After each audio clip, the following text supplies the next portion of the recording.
All righty, I have 10 o'clock, and I think, Heather, you said you started the live stream? Yes, I did. All righty. Well, I'll call this special board meeting of the University of Maine System Trustees to order. And our first item of business is to go into an executive session. So I'll call for a motion, and could I have a motion for the Board of Trustees to go into executive session under the provisions of 1 MRSA Section 405 6-A to discuss the evaluation of personnel and the consideration and discussion of appointments, evaluations, employments, and duties. Also under 1 MRSA Section 405 6-C to discuss the conditions, acquisitions, or dispositions of real property or economic development if premature disclosure of the information would prejudice the competitive or bargaining positioning of the University of Maine system. And under 1 MRSA Section 405 6-D to discuss the planning for negotiations and communications with the AMFM, UMSA, AXM, police, PAFA, and service and maintenance unions. I have a motion. So moved. So moved. Second. Do we have a second? Ellen, can you take the roll call, please? Certainly. Trustee Bartholomew. Yeah. Trustee Kane. Yes. Trustee Doak. Yes. Trustee Dobson. Yes. Trustee Donnelly. Yes. Trustee Ames. Yes. Trustee Irwin. Yes. Trustee Gardner. Yes. Trustee Cates. Yes. Trustee Martin. Yes. Trustee McMahon. Yes. Trustee Mishu. Yes. Trustee Rotundo. Yes. Did I miss any trustees? The motion is carried. Okay, so I think we'll go into executive. Is it will pop up on our screen to go? Yes, it will. Okay, thank you.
Trustee Riley, can you hear me?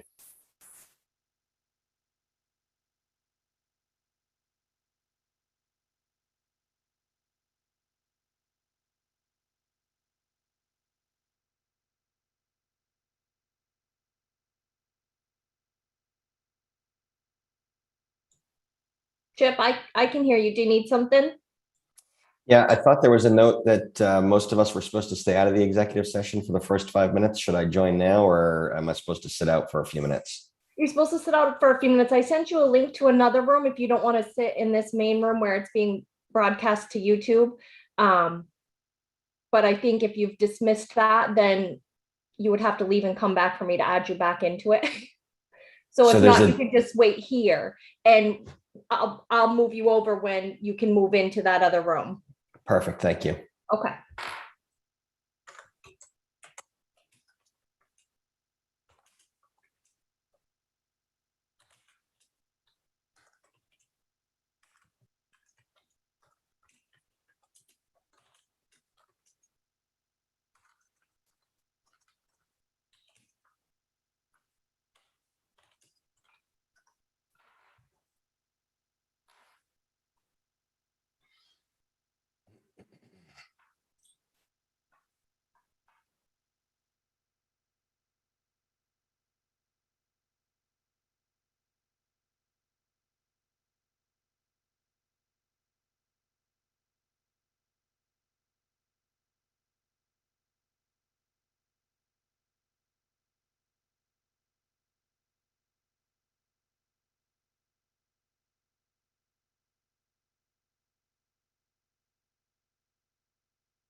Okay, trustee Gardner, you should be all set.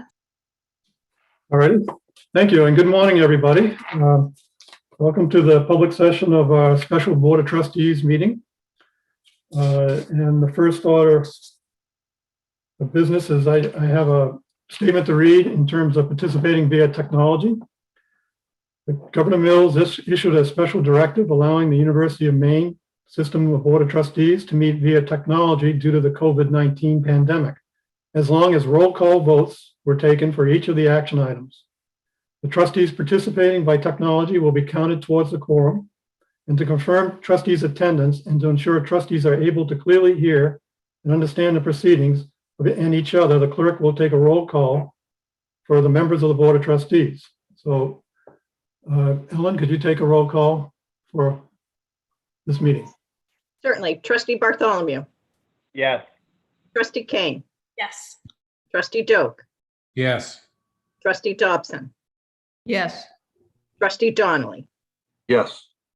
trustee Ames, Yes. trustee Irwin, Sorry, yes. trustee Gardner, Yes. trustee Cates, Yes. trustee Martin, Yes. trustee McMahon, Yes. trustee Mishu, Yes. trustee Rotundo, Yes. and I understand trustee Riley is with us, but she does not have audio. So the motion is, we're all set to continue. We have a quorum. Thank you. Just a reminder that the meeting is being streamed live on YouTube and with closed caption available. So to assist the captionist, please remember to mute your mic unless you are the one speaking. Thank you. My understanding, and I'll check with the clerk, we do not have any citizens' comments for this particular meeting. That is correct. Thank you.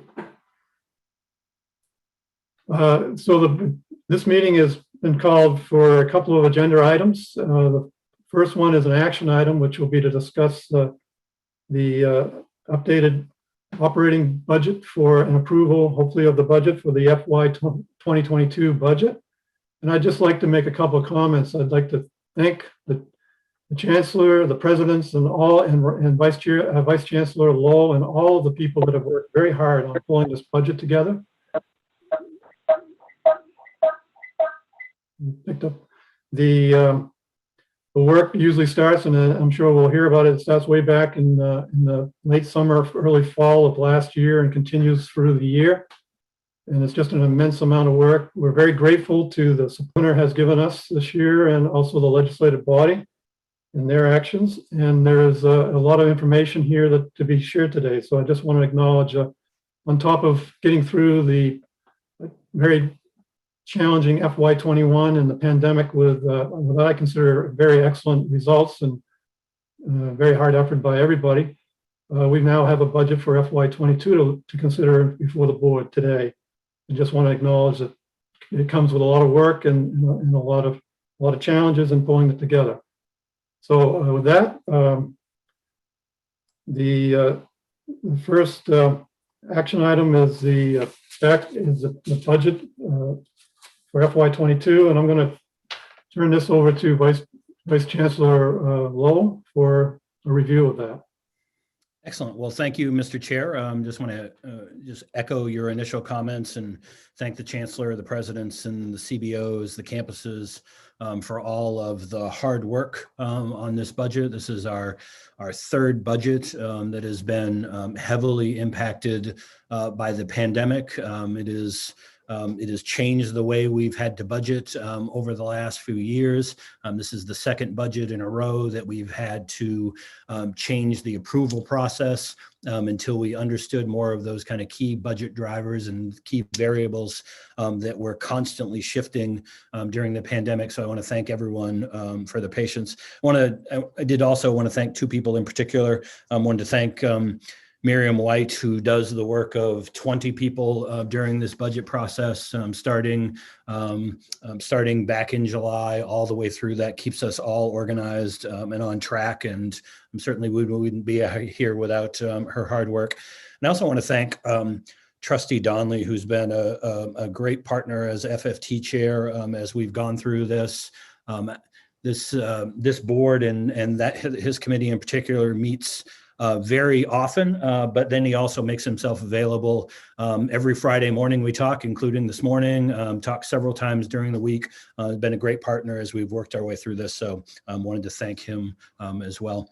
I will go through a PowerPoint presentation this morning. I'll probably go through it fairly quickly, but feel free to stop me along the way. A lot of you regularly attend the FFT meetings, so for some of you, this will be the fourth and even the fifth time that you've seen some of these numbers. They have shifted a little bit as some of the circumstances have changed, state appropriation, tuition rates, enrollment numbers, but generally the theme is the same. So with that, let me jump right into the presentation this morning.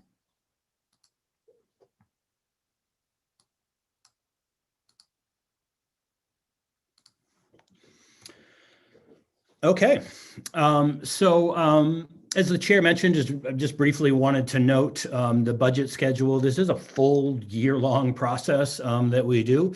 As you can see, we'll be starting the FY23 budget coming up, at least the prep for that in just a few weeks. I generally refer to this as kind of a three-phase process. Prior to October, a lot of the system staff, the chief business officers at the campuses, and other key finance staff do a lot of our work internally, finalizing a lot of those assumptions and budget drivers. Things like, what are we going to assume for state appropriation? How is that state appropriation going to be allocated? What are we anticipating for health and benefit costs coming up into the next fiscal year, insurance rates and so on, and do that as a group, and appreciate all of that support that we get from our team. We then move into that campus budget development phase. So once we set the assumptions, we turn that over to the campuses. They engage in a number of campus-wide forums. We get great feedback. I always found in my 24 years of doing this now, these public sector budgets, the more input you get, the better the end product is. And so always excited to see those campus forums and the great feedback that we get from our colleagues. Ultimately, initial budgets are due generally in that January, February timeframe, and then we enter kind of this phase with the trustees, multiple readings with the FFT committee, and then going into the board process, the MYFA, the 5-year capital plan, all of that part of that process. So as I mentioned in my opening comments, this has been a very, very challenging budget window during this pandemic. It has impacted us. Probably the last quarter of fiscal year 20, all of fiscal year 21, and then even in fiscal year 22, as we start to come out of the pandemic, we still have some lingering impacts. We're hoping that those will even get smaller as we move forward. As I mentioned, I've presented this particular slide 3 or 4 times, and I always want to acknowledge the first and the last bullet, which is the great appreciation we have for the federal support, specifically from our congressional delegation, as well as the support from Governor Mills and her team. I think I said at the last meeting that I can't imagine what situation we would be without that federal support and that state support. But I actually can't imagine it, because I routinely read articles in the Chronicle about colleges and universities across the country that are laying off hundreds and thousands of employees, slashing programs. That's the kind of conversations that we would be having without that additional support. So, I want to acknowledge that right up front. The budget, although increased over FY21 levels, we still do see an impact in our residence hall occupancy rates. I have a specific slide on that. We are getting closer to full capacity, but we still do have some auxiliary budget challenges. And then data continues to show declines in campus net asset values. And I do think there is some positive news on that. And I'll touch on that as I work my way through the presentation. Most of these items you're going to see separate slides on, so I won't spend a lot of time on them, but I will just note a few key points. Budgeted FY22 budgeted credit hours. We are using the system model that Vice Chancellor Placido developed and worked with the campuses on.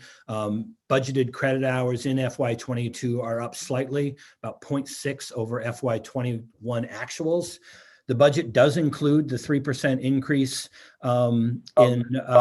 in state appropriation and a $1.5 million increase, an $1.5 million allocation in each year for Maine law. Again, incredibly grateful to the governor as well as the legislature for that bipartisan support. The budget has changed since the last version that the committee saw. The budget now, because of that increase in state appropriation, does not include an in-state tuition increase. It does include a modest 2.5% increase in out-of-state tuition. And then the piece that I think I'm most excited about in this budget, a $4.5 million increase, a little bit more than a 20% increase in capital investments in this budget, combined with some of the other initiatives that we're looking at, some of the other policy changes. Very excited about the investments that are in this budget and where we're headed from a capital perspective. So again, prior to May 5th, so prior to this, to the budget change and the increase in state appropriation, we were looking at a gap of about $8 million. That gap was resolved primarily through three mechanisms: federal CARES Act dollars, some modest campus reserves, and then system budget stabilization transfers. Ultimately, that got us to a balanced budget, each of the individual campuses being balanced as well. As I mentioned, we were fortunate to be included in the governor's change package. And so we're presenting a revised budget for the trustees this morning. The budget changed in really, I'll note three ways.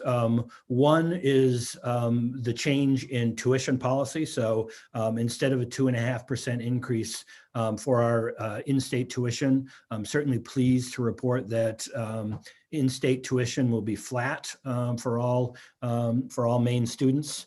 I think that's certainly a positive. We have included at least a portion of the state appropriation increase. So that 3% increase amounts to about $6 million a year. So about 3.5 million is recognized in this budget. And then, as I mentioned, we also got a $1.5 million increase in each year of the budget dedicated to Maine law to cover the costs associated with the move and increased operating costs there. So the budget on one side reflects those increased costs. And so the Maine law gap goes up to 4 million, but then is offset by that $2 million coming in from state appropriation. The 1.5 million specifically earmarked for them, and then their share of the 3% increase is another $500,000. So again, making some progress on getting that Maine law appropriation up and something closer to what we see from peer institutions. At the end of the day, the budget that we are presenting today is balanced across the system and by individual campuses. Budget Stabilization Fund, again, created back in 2010 to really help us deal with these adverse economic conditions that pop up, and we're certainly feeling that now. Coming into this fiscal year, or the last fiscal year, we had a balance of about 12.1 million.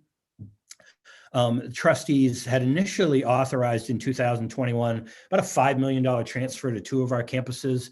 Because of the federal support, we were able to lower that down to $1.4 million for FY21. Looking ahead to the budget that's in front of you today, we're proposing 2 transfers from that fund, $1.9 million at Maine Law and $1.5 million to the University of Maine at Farmington. This board has talked on a couple of other occasions about some of the structural changes that we're making at both of those institutions. So feel really positive about the direction that we're going. Think that we'll be back to balance budgets as those campuses. But again, this fund was established to help us kind of bridge that gap. And so there are proposed in this budget about $3.5 million worth of transfers, brings the projected balance down to about $7.2 million. That number is makes me a little uneasy. It's a little on the it's on the small side for sure. But I will say on the positive side, we have experienced an increase in temporary investment income in this current fiscal year because of the markets. And we will likely be recommending, although I'd barely like to even talk about it until the fiscal year is over. But if we end up in the situation where it looks like we're going to have positive investment gains, we will be recommending that a large portion of that investment gain be transferred into the budget stabilization fund for future years. This simply shows you state appropriation going back to 2010, generally flat for a number of years. We've started to see some modest increases over the last few years. Incredibly grateful for the support from Governor Mills. This is her second biennial budget, and she has proposed a 3% increase in all 4 years of those biennial budgets. Although the one in the proposed increase in FY21 ultimately didn't materialize because of COVID complications, do want to acknowledge that support and incredibly grateful for the support, not just in fiscal year 22, but also in fiscal year 23. Always like to note the Maine Economic Improvement Fund. It is flat as it has been for the last several years. As you see here, you get the breakdown of where those funds go by sector and by campuses.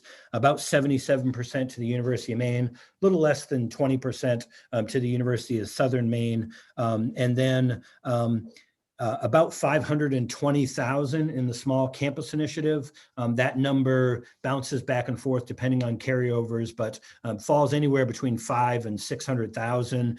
We're excited this year to partner with President Farini Mundi and her staff at the University of Maine that are bringing their expertise to the small campus initiative. It means that we're able to administer that program internally. In the past, we've used an external company to score those proposals. And while that third party has done a fabulous job, the fact that we don't have to pay someone else to do that work means there's more money for our small campuses going into those grants that are going out. Want to thank the president for that, and Jason Charland, who does a fabulous job in that program. As I mentioned before, UMS enrollment is up slightly, 0.6% over FY21 actuals. In the appendix of my presentation, you see this same slide by individual campus, if you're interested in those details. Generally, you can see here, out-of-state enrollment is down slightly. Not a product of any substantial changes in the market, but really a reflection of the fact that we graduated some large classes last year with a large number of out-of-state students. And so you see the modest decrease in out-of-state credit hours. In-state credit hours are up about 7,000 credit hours. You can see in the bottom right of my slide here, nearly all of that increase is associated with increased credit hours in the CBE program at Presque Isle and the AP that Vice Chancellor Placida leads and is offered on a number of our campuses. Residence hall occupancy. So I'll be grateful next year when ideally we'll present this slide and there'll be no references to COVID capacity. We are starting to bounce back to a little bit more of a normal of a normal occupancy rate.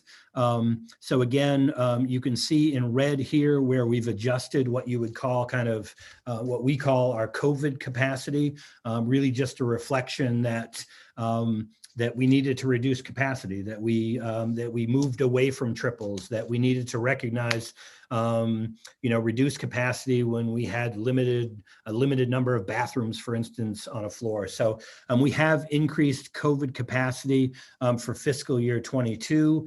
You can see that we're up about 20% in that COVID capacity, up about 20% as well in normal occupancy, still down about 10% from where we were in fiscal year 20.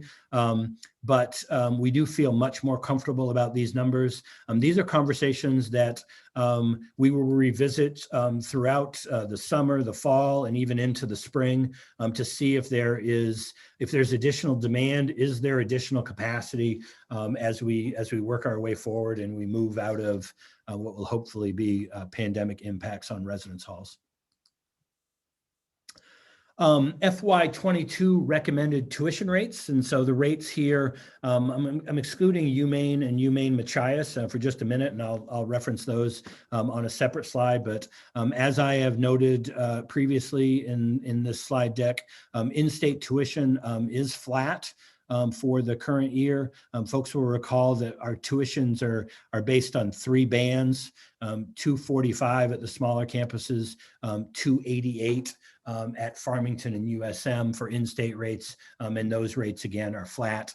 You see the modest 2.5% increases in out-of-state rates, and the right side gives you the graduate impact. Again, 2.5%, sometimes it's up a percent, 0.1% or down based on simply based on rounding. I've talked to the FFT committee on a couple of occasions about a task force that we established last year to look at ways to restructure tuition and fees. We've heard concerns from parents and students, particularly first-time students, as well as Sam Warren and I have sat through a number of legislative inquiries about our bills. They are very complex. We have a large number of fees, as you can see here, more than 500 across the system. It can make understanding a bill very, very difficult for our students. And so we looked at this and are coming forward with 2 pilots for fiscal year 22.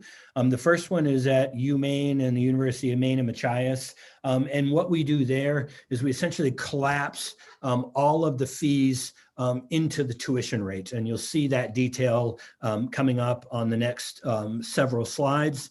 Makes it much easier for students to understand their bill.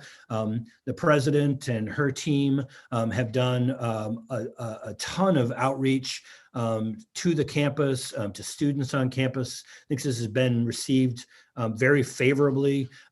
This is not about increasing rates. Both of these initiatives are revenue neutral, but they make understanding bills much easier.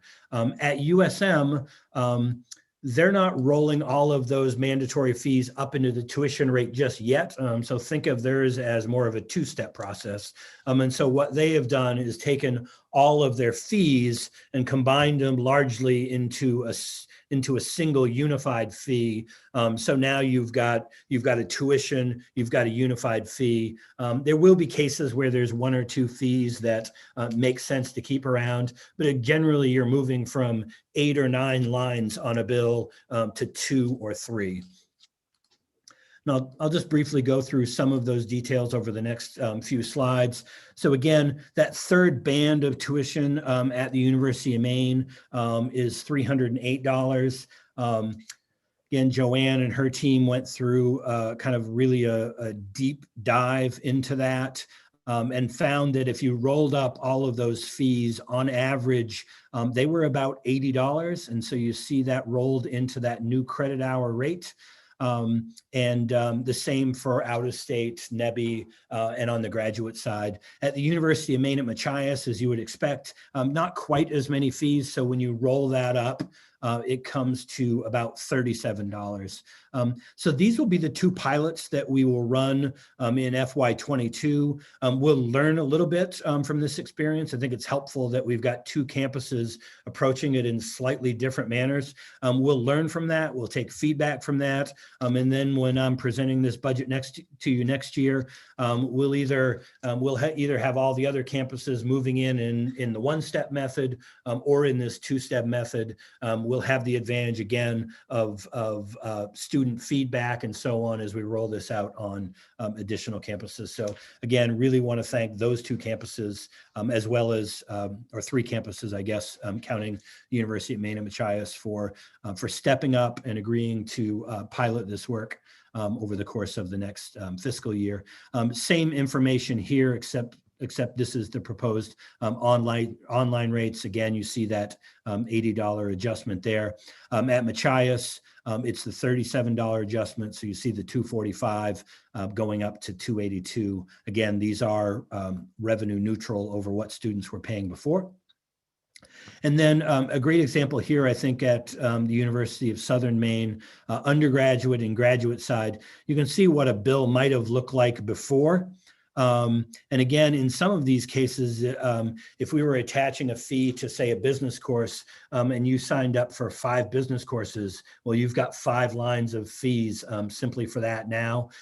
Here, you're seeing we've gone from 8 lines down to 3 in this example. So again, really addressing some of the transparency concerns that we've heard, not just from student and parents, but legislators as well.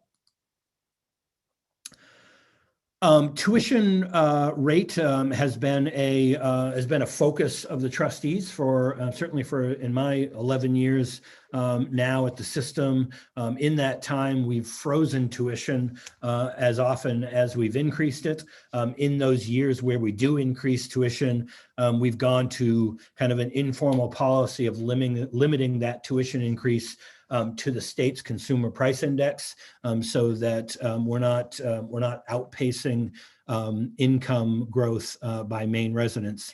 And so what you see here is the 5-year percent change in-state tuition adjusted for inflation. You can see over that window, Maine right here in the middle, only going up 2% over a full 5-year window, below the national average, and well below, in several cases, a lot of our New England colleagues. In-state tuition as a percentage of Maine per capita income. So this is a statistic that we've been tracking for a number of years.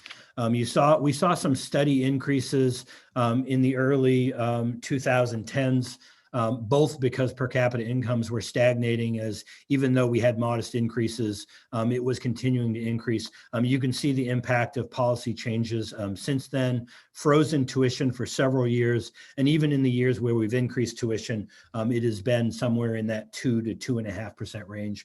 So really proud of the work that all of the campuses done. Not just in controlling that in-state tuition rate, but also in controlling expenses, which play a part in that. And at the same time, really unprecedented increases in institutional aid, grants, waivers to our students, spending well over $90 million annually in that line now. Looking at funded depreciation, this is always typically when I get to these slides, I try to go through them as fast as I can because it's not generally been a great story. At the end of the day, when you're looking to balance a really, really difficult budget, and if the choice comes down to people or capital, more often than not, and sometimes, and there's nothing wrong with it, but we choose the people side. But you can only do that for so long.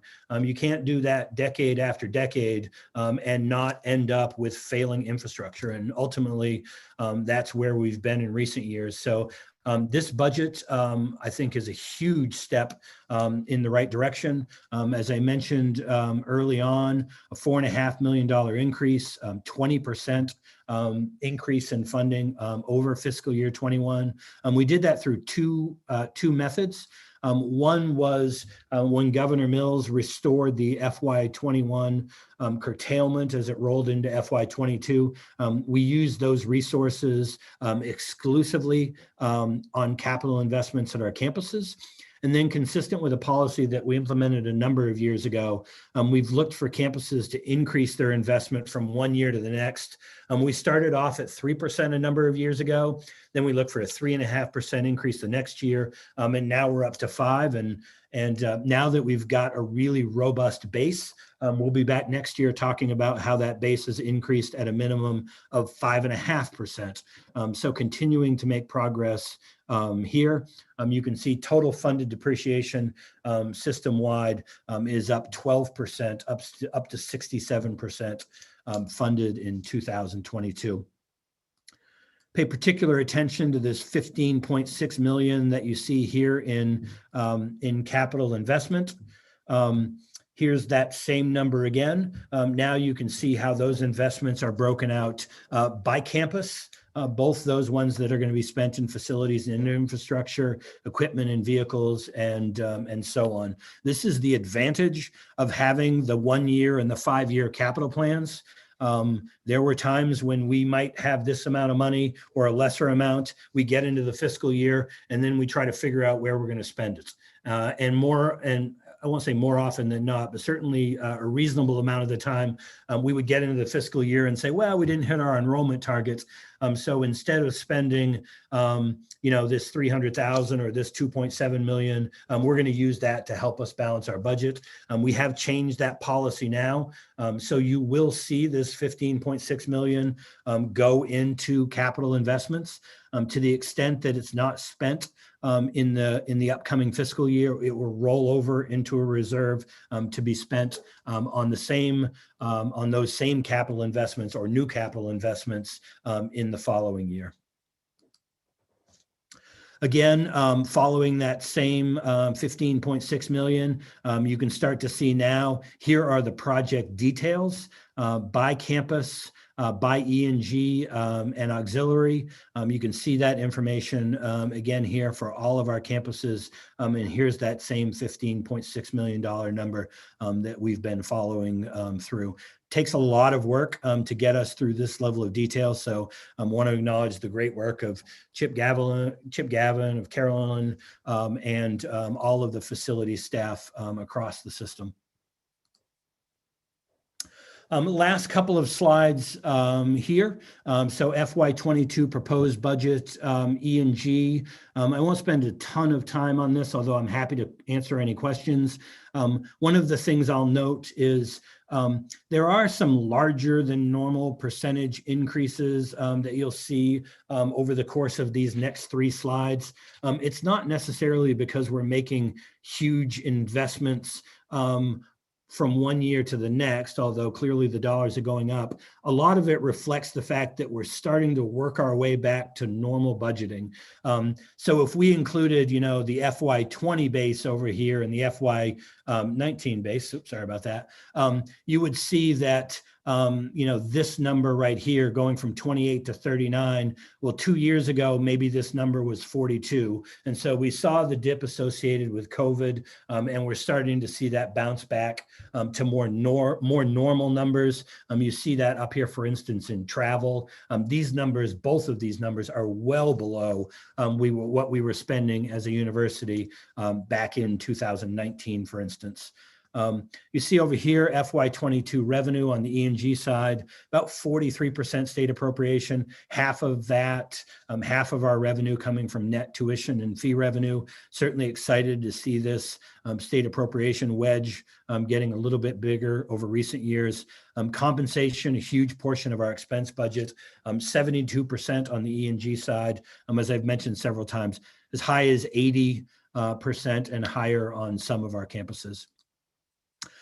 Here's the auxiliary budget. Auxiliaries have been significantly challenged during the pandemic. When I reported on FY21, the last budget forecast, we were forecasting losses on the auxiliary side of more than $20 million in the current fiscal year, and we're starting to see that bounce back and return to some sense of normalcy here. A little bit different on the auxiliary side, as you might expect. Compensation is about 33% of that overall budget on the auxiliary side.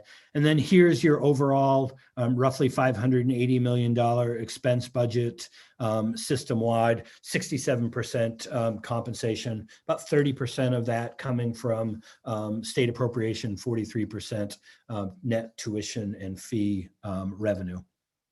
I think this is my final slide. Again, you've seen these travel numbers, but as part of Public Law 2011, Chapter 616, we always conclude our budget presentations by making sure that we highlight the amount of expenditures system-wide on travels, meals, entertainments, donations, sponsorships, memberships. This was part of some reforms in state government initiated a number of years ago, again, we report on it here, and then we do reports to the legislature as well. As I mentioned earlier in the presentation, you can see a lot of this same information broken out campus by campus versus the system-wide number in the detailed information included in the appendix. And so with that, Mr. Chair, I will stop there and happy to answer any questions about the FY22 budget or rely on some of my colleagues if I can't answer. Okay, thank you, Ryan. Very good presentation. Any questions on what we just heard from any of the trustees? Mr. Chair. Gardner. Yes, go ahead. Trustee Dolman, Vice Chair. Thank you. I just wanted to take a minute to thank Vice Chancellor Lowe and the finance group across the system. The number of iterations, changes, twists and turns that we've had to get it to this point really was a massive amount of work that Ryan was able to break down in pretty simple terms, and I would say humble for the amount of work that was done. I just wanted to make sure that I gave a shout out to the system and the leadership on this to get us to this point. It really, it's been quite a process, and I'd say the last two budgets were no less easy than this one. Right. So with that, Mr. Chair, I will defer. Thank you. Good. I echo your comments. It's a lot of work to bring this together in a normal year, and the last couple of years have been particularly challenging. Other questions or comments for Vice Chancellor Lowe? Chair Gardner, Sven Bartholomew. Yes. Well, quick question for Ryan, and that's just, could you speak to the trend of our budget, excluding COVID over the last 5 years? What kind of increases annually are we seeing, and how does that kind of correlate to revenues that we're gaining, whether that's appropriations, tuition, et cetera? Could you give us some narrative on that, and maybe the delta we're seeing? Is it staying consistent? Is it growing? Yeah, so I'll be general here. I don't have a lot of the out year budgets right here, but it's certainly something we look at on a regular basis. I would say generally modest increases on the net tuition side, modest increases on the expense side. One of the, I'll call it a challenge take it the right way. When you're a mostly people operation, like we are. So again, as I showed on the slice of the pie there, we're 70+%, 80+% on some of our campuses of people costs. Your costs are almost always going to go up unless you're shedding people. And we went through that experience in the early 2010s, but we've generally stabilized our employment. But even though we've done that, compensation costs continue to go up, however modest, health insurance costs, workers' comp costs, things like that. So we do see some modest increases, certainly on the expense side. I think the campuses have done a fabulous job of stabilizing enrollment. It wasn't that long ago when I would come here on a regular basis and say, boy, we only lost 5% of credit hour. We're only down 5% in credit hours this year. Let's applaud that. We've started to stabilize that. We've got a little bit of a modest net increase here. So we're starting to see a little bit more revenue.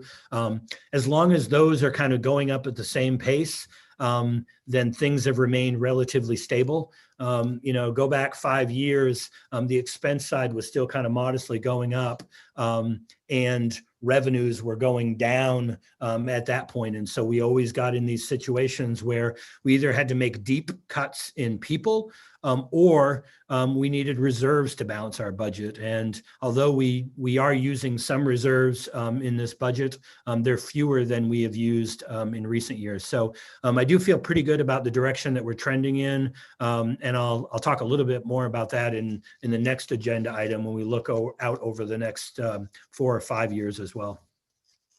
Thank you for the question. It's a good one. Mr. Chair. Yes, go ahead. That I defer, but I thought it would also a good point that the Chancellor and Vice Chancellor and the budget team have now budgeted in, and part of the budgets going forward have part of our capital contributions. And so the budget discipline that is in this budget going forward helps us with our long-term deferred investment in our facilities. Right.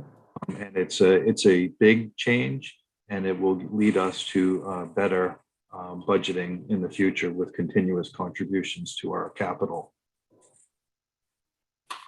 Thank you. That's such an important point because we do have a large deferred maintenance issue that we're dealing with, and this will start us on the right direction. Chancellor Malloy, did you have? I just wanted to say with respect to that decision that we've made and the carry forward proposition if monies aren't spent in any given year, this will pay dividends. It's going to take 5 or so years, but reversing this a very negative trend and establishing a positive one and having those dollars actually spent on an ongoing basis is part of our long-term plan for the system. It is an underpinning of that, in fact, and we will continue, as Ryan has said in other presentations, to move forward on infrastructure in as many different ways, using as many different types of dollars or sources of dollars as we possibly can, because our infrastructure is one of our biggest impediments. Thank you. Other questions or comments from the trustees? Trustee Irwin. Yes, thank you, Mr. Chairman. I think and I invite the Chancellor, or in particular Vice Chancellor Lowe, to correct me if I'm reading the numbers wrong, but I want to be open for the public about kind of where we are in terms of overall fiscal health in this budget. But I want to start by, I think I agree completely that we need to acknowledge and thank the governor for the additional support that we get in this year's budget. I think that's critical. And I want to thank leadership for putting us on a much better path with regard to deferred maintenance and capital needs. I think both of those are very important. We should be very grateful for those. But I think if I'm looking at the numbers correctly, I see us as essentially about $10 million in the red when we take revenue versus expenses. And if you go back to slide number 12 of Vice Chancellor Lowe's presentation, I think it shows that pretty clearly. There's $5 million in CARES Act money, 1.6 million in campus reserves, and 3.4 million in budget stabilization. And it takes all of those numbers to get us to a balanced budget. So they add up to $10 million. That CARES money is not going to be there next year. Campus reserves and budget stabilization cannot continue to fund these gaps. And I think it's just we remain, in all the years I've been on this board, we've been in the red or close to it. We kind of got close to out of it maybe 3 or 4 years ago. We're back down there again. And I think the public should know and the board should know that we have ahead of us, when those gap filling funds are not available, we have some very difficult choices we're going to have to make about the cost of operations. And that assumes we can't increase significantly enrollment. We should be trying very hard to do that. I know we are, and we have some good news on that front. But that we just have, we still have a structural gap that's going to take a lot of work. And I think we're going to be out of time in the next budget year, based on what I'm seeing. So I think it's important to note that, even while we applaud the work that got us to this point, because this has been an incredibly challenging couple of years.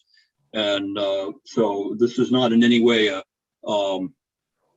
meant to sound like in any way a criticism of our leadership, either by the board or by system leadership. But the road ahead is not going to be easy. And I think it's only fair to point that out now and not pretend we don't know it a year from now when the next budget comes around and we may be looking at a much more difficult situation. So I'm sorry to throw cold water on this, but I think it's really important in the interest of transparency that we acknowledge that. Thank you, Trustee Irwin. Your point is accurate in my view too. It's going to be a challenge as we move through this year and into the next, but maybe the Vice Chancellor Lowe or Chancellor Malloy might want to comment on that. Yeah, if I could just add, and certainly having lived through a lot of these budgets, not going to necessarily disagree with any of that. I'd say the glass half full version of that would be that a lot of the reasons why we're looking at a loss of that magnitude in this particular budget is COVID related. The impact on the auxiliary side of the house, the impact on the E&G and on the enrollment side of the house. And so certainly while the federal funds won't be there, the state funds will. Those are built into our base now. So the federal funds won't be there, but hopefully the COVID impact also won't be there as well. But I also want to acknowledge this is, there are always variables, and you'll really start to see those in the next in the next agenda item, and we can actually forecast some of those. What happens if this, and what happens if that? I think it's a good point. I just would add, first of all, I agree with Jim Irwin on the perilous nature that we're confronting. The reality of the COVID experience is on our university system basis, we won't be through this for 5 years. That's the headache it's caused. It's fewer students, perhaps a drop after having made substantial progress in retention, a probable drop in retention as students who've had dissatisfactory experiences opt to leave, have left. So there are going to be a number of challenges. Having said that, to be able to present this budget with the notes that Jim Irwin has made is quite exceptional. And I think on a national basis is representative of challenges that are being faced. On the other hand, we're facing them here in Maine, and we've had we've had demographics working against us for some period of time.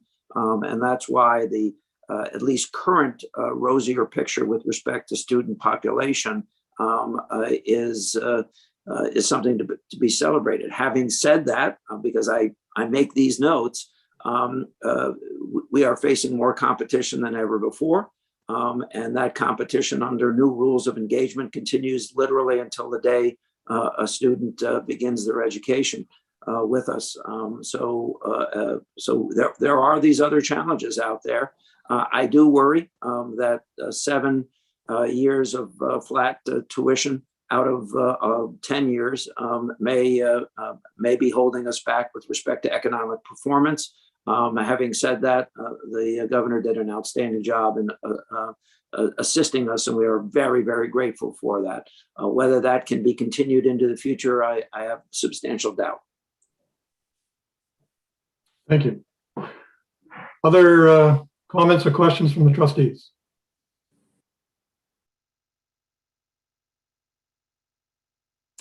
All right, seeing none, I'm going to read the proposed resolution and then ask for a motion on it. The resolution reads that the Board of Trustees accepts the recommendation of the Finance, Facilities, and Technologies Committee and approves the FY 2022 updated proposed operating and capital budget, the recommended student charges, and proposed transfers from the institutional reserves, including the budget stabilization fund. So moved. Moved by Trustee Donnelly, seconded by, is it Trustee Doak? Yes. Yeah. Second. Thank you. Okay, so could we take a vote, roll call vote, Ellen?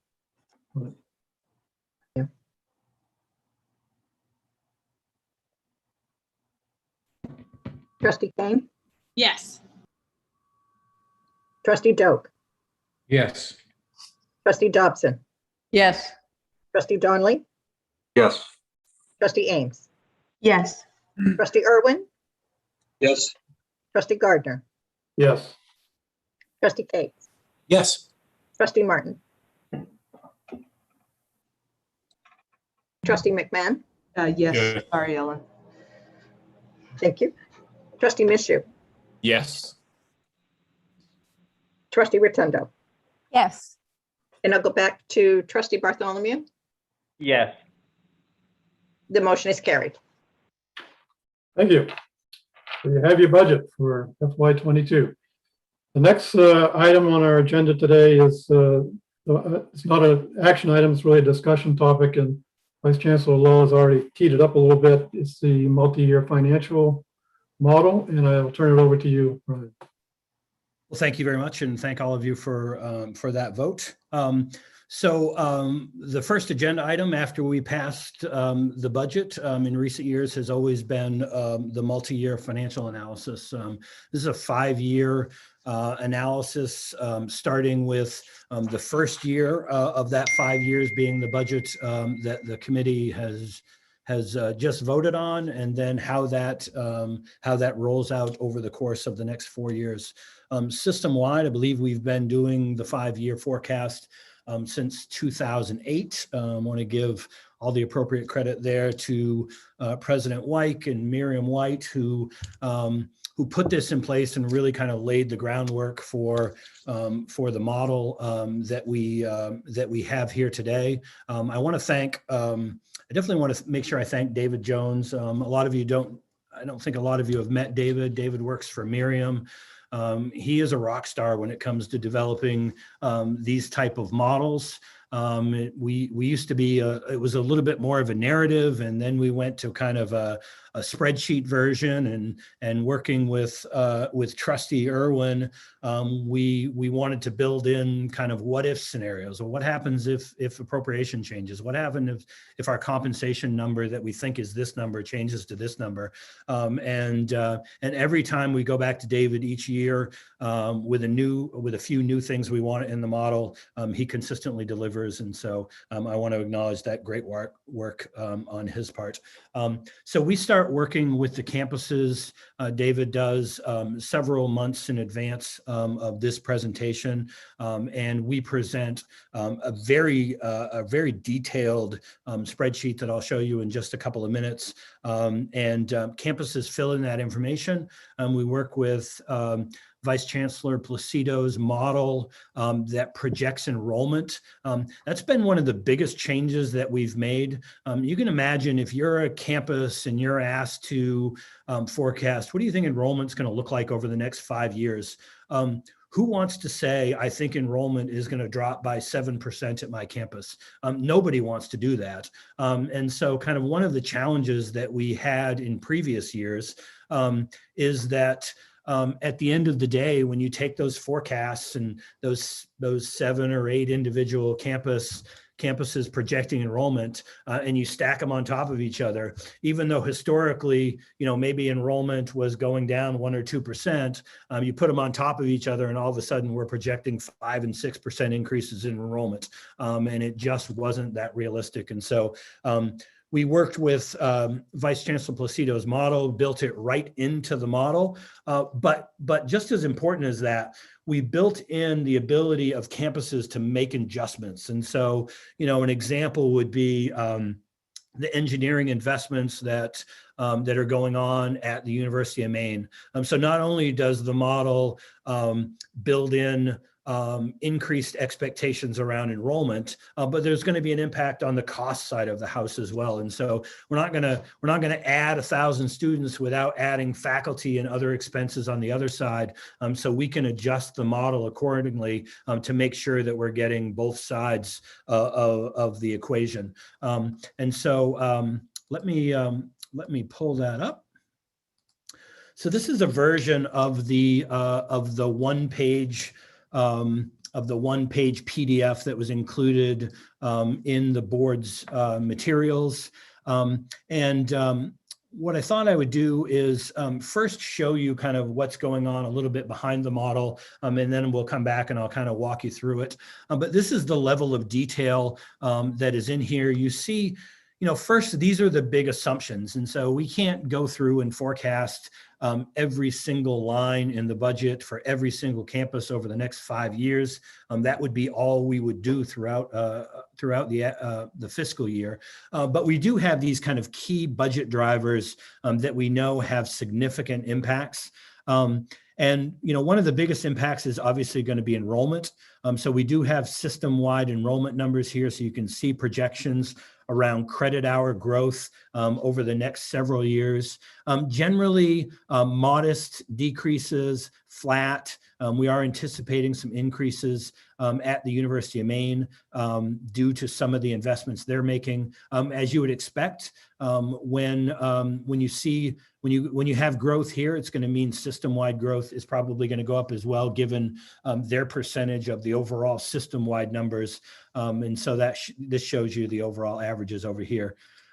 You can see the kind of detail that is in here. This is the UMS budget. It looks almost exactly like the 22 budget I just gave you, but rolled up out over each of the next 5 years.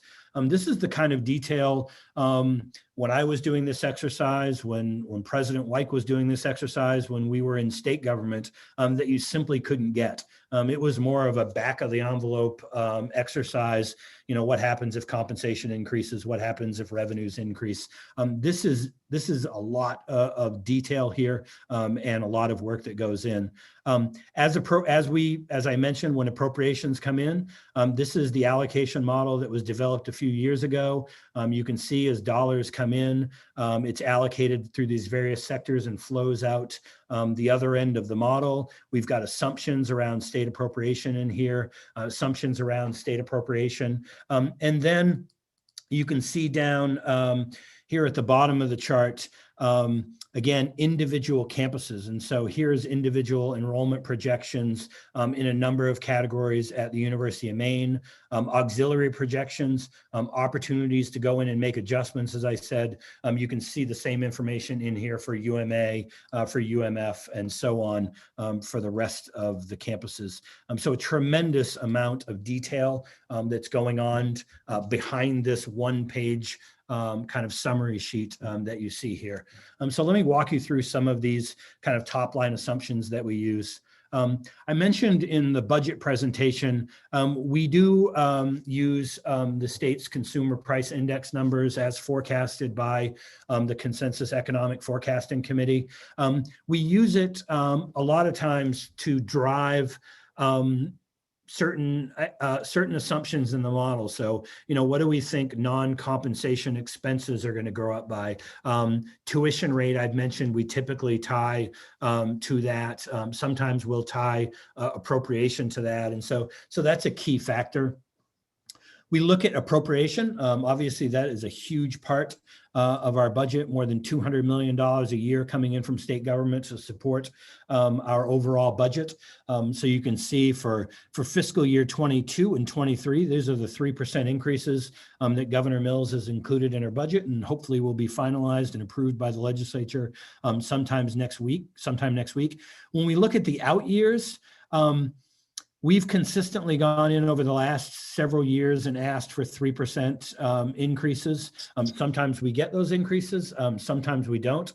So it seemed prudent to build in a little bit of a hit or miss. And so we've budgeted at 1.5% in these out years, hoping that maybe they'll all be 3%. But maybe there'll be 0. And so we've kind of split the difference here. When I get through the presentation, I'll show you what happens if some of these assumptions change.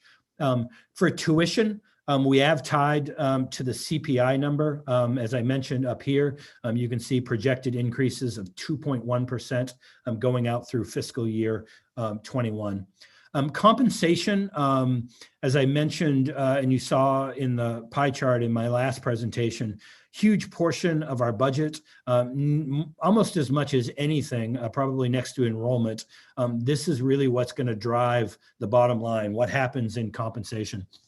And so for fiscal year 23, we're currently in those negotiations now. So certainly as a placeholder, we've plugged in 2% for 23. Not really knowing what's going to happen on the bargaining side. But the other things that drives this is, the number of people that we have. If we have more people, compensation rates can stay the same, but total compensation will go up. And so we built 2% in 23. We used 2.5% in the out years. The benefit rate currently at 54%. So we work with our benefit rate consultants and make projections based on kind of the status quo, if you will, over the next for the next several years. Let me back that back down a little bit. These are the forecasts that we worked with them. So starting at 54 and going up to 56. If we were to make changes, obviously this can come down. What we've historically found is that our rates often do come in slightly below what we forecast because we get into that fiscal year just before that fiscal year, and we start to have conversations about what are the things that we can do to reduce the rate. Instead of going up by 0.7, what can we do to keep it at 0.2 or flat? And so this is the best projection we have today, but it's always subject to change. Again, as I mentioned in the last presentation, we look at what we spend on funded depreciation.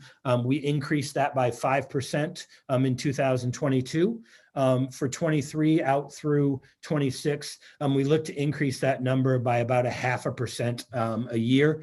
So back behind the scenes in this model, we've got this FY22 base number, and then that will grow at 5.5% next year and so on.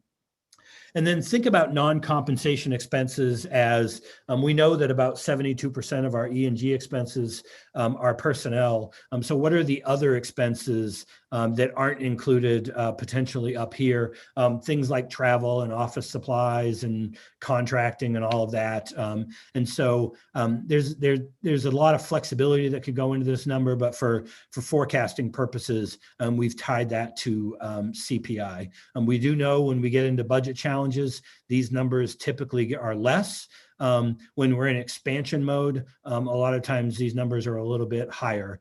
And so those are kind of what we have found over the years are the big kind of drivers, if you will, of system costs. And then below the line is the results. And so this is the current fiscal year budget that we're in. And so looking out to 2023, we are forecasting about a $6 million gap, 4.5 million of that on the E&G side, about 1.5 million on the auxiliary side, again, for that total gap of about 6 million. The numbers that you see right next to these, that is the gap as a percentage of total revenues. So the gap may be flat over a number of years, but as revenues go up, as you would expect, it becomes a smaller and smaller percentage of that overall budget. Looking out into 24, looks like the gap again would increase. That's really a product of right here. You can see appropriation, instead of going up by 3, is now going up by 1.5%. Compensation went up by 0.5%. And so that's what drives a larger number out into 2024. We start to see that come down a little bit in 25. And then by the time we get out to 26, we're looking at an out year gap of about $4 million. For some historical perspective, I did a version of this back in, say, 2015, 2016, and all of these numbers down here were between $15 and $20 million. So we're making progress. It feels like, we take a couple of steps forward and maybe we take 2 back. Sometimes we take 3 back. So maybe it's just 1, but we run into things like COVID and state demographics. And so this is kind of really, again, our best projections based on everything we know today. One of the positives that you will see in this number is the auxiliary line. So I mentioned in this current fiscal year, again, mostly 99% because of COVID, we had an auxiliary gap of more than $18-20 million in that range, about 2 in this current budget. You can see when we get out here, we start to generate auxiliary surpluses. That is specifically related to a couple of things. It's related to the investment that the board approved on the Portland campus. So the new housing that's going in at Portland.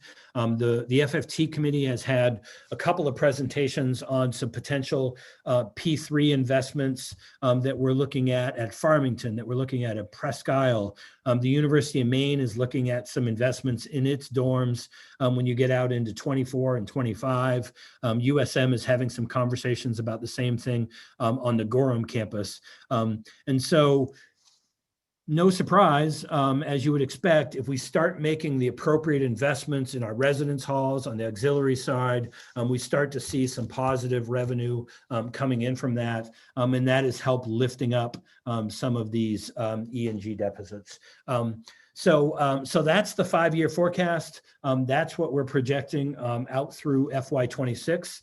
I did want to show the committee, the trustees, one more item, and then I'll pause and take any questions. So as I mentioned, we at Chair Irwin's request, we did want to build in the kind of the what if possibilities. And so we've done some of these versions in the past where we've said, what if enrollment was flat? What if it declined by 5%? What if it increased by 5%? We could start to see that play out. And so we do have the ability in here to go and see how some of those appropriation changes, compensation changes might impact that bottom line. And I wanted to show you just a couple of those right now. One positive version and one negative version. So let's, as I mentioned before, Governor Mills included a 3% increase in 2020 and 2021. This reflects the 3% that is in the budget that's currently being negotiated in Augusta. But what happens if it's Governor Mills or the next governor and they come in and also agree that 3% makes a lot of sense? And so let's change that assumption to 3% and just, again, encourage you to watch that bottom line. Remember, 2026 was initially about a $4 million gap. And let's assume we get a couple of 3% increases. Obviously, the bottom line changes quickly. It doesn't change immediately because we've already built those increases in, but you can see the impact. You actually start to get into a positive surplus territory by the time you get out to 2026. So let's take those away for a minute and we'll go back to our $4 million deficit. But let's assume...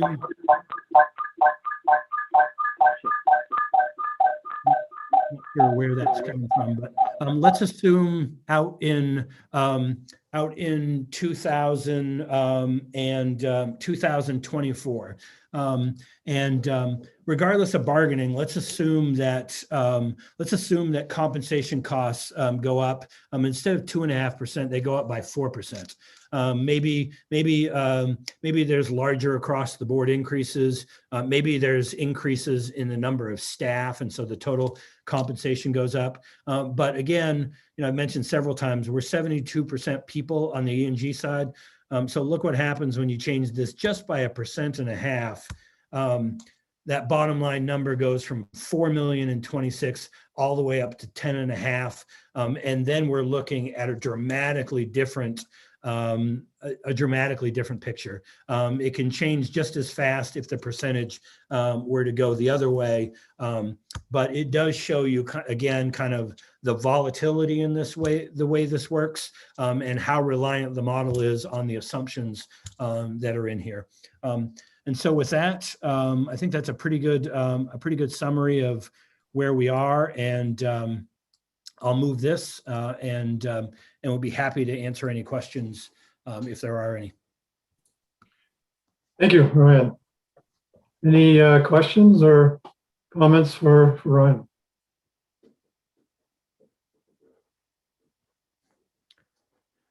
I should mention during the pause that we do have that same individual information by campus as well.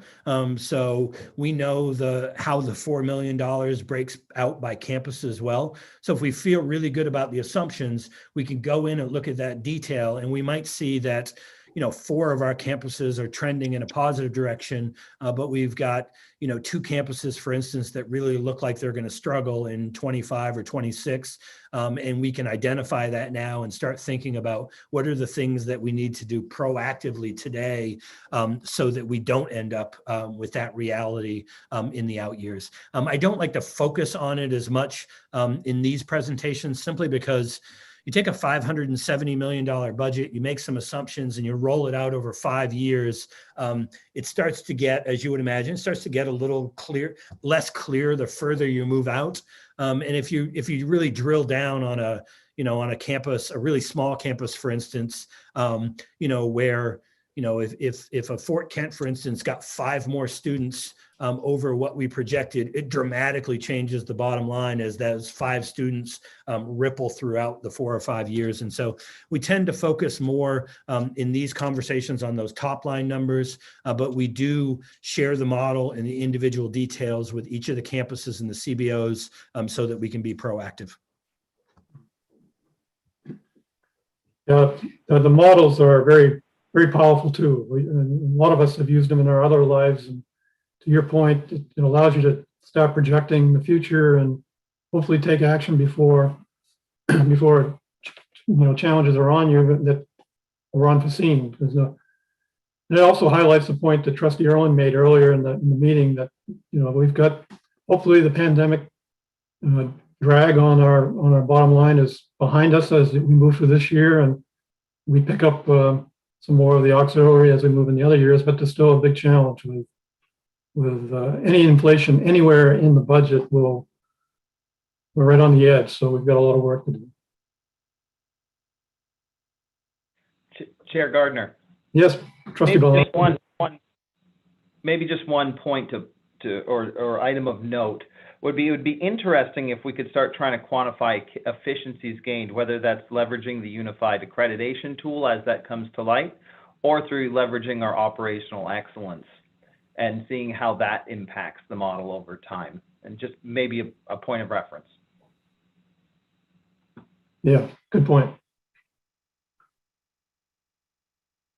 Other questions or comments?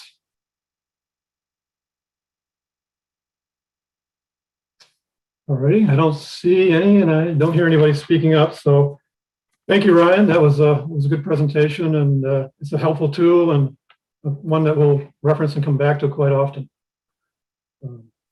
So we're at the end of our agenda. The only other thing I would want to mention at this point, we do have a board meeting. Our next one is in July on the 26th. That meeting will be by Zoom.